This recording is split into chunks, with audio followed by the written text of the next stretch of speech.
Monsieur Mohamed Bennassi, êtes-vous éco-citoyen? Très bonne question.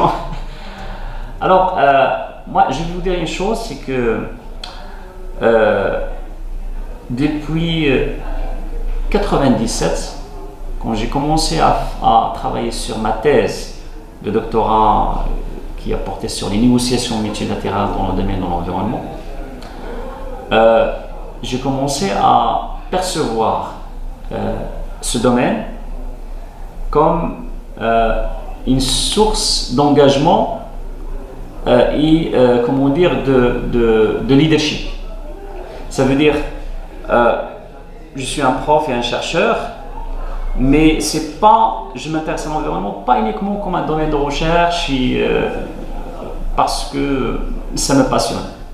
Mais au fil du temps, on se trouve dans un état d'engagement vis-à-vis du milieu, vis-à-vis des équilibres de la biosphère, etc. Et donc on commence à intégrer cette problématique dans nos valeurs, dans notre façon de voir le monde, de voir les autres, et vraiment c'est extraordinaire.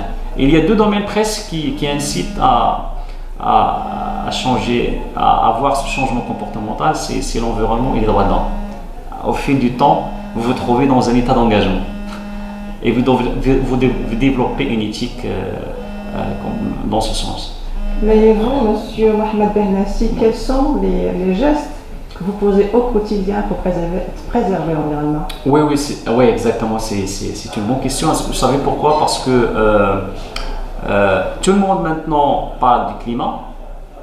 Tout le monde reconnaît que le climat est un problème prioritaire, mais rares sont les personnes qui agissent en fonction de ces convictions.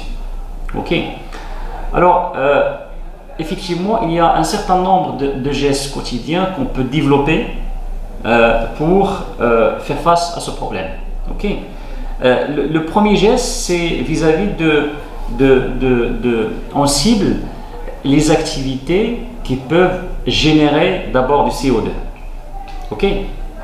Au niveau de déplacement, c'est par exemple, je dois me déplacer dans une distance de 5-10 minutes, je ne dois pas prendre la voiture. C'est la première des choses. Je gagne au niveau de l'activité physique, comme les Anglais, quand vous voulez par exemple prendre un ascenseur, ils vous disent, il y a toujours une notice, ils vous disent save energy, burn your energy. Donc j'essaie de suivre cet exemple. Deuxième chose, au niveau de la consommation, il faut éviter de surconsommer des produits ou des articles, etc., dont la production émet beaucoup de carbone.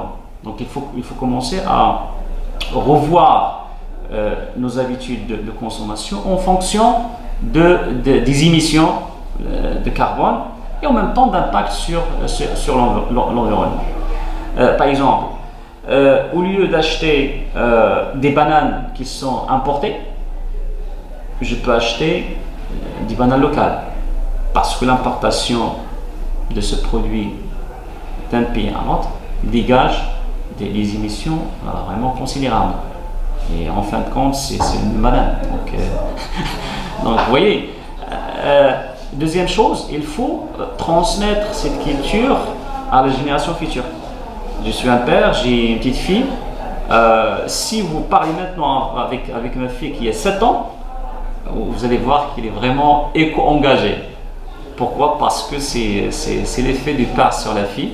Donc il est très curieuse maintenant, il essaie de transmettre même cette culture à ses amis à la classe.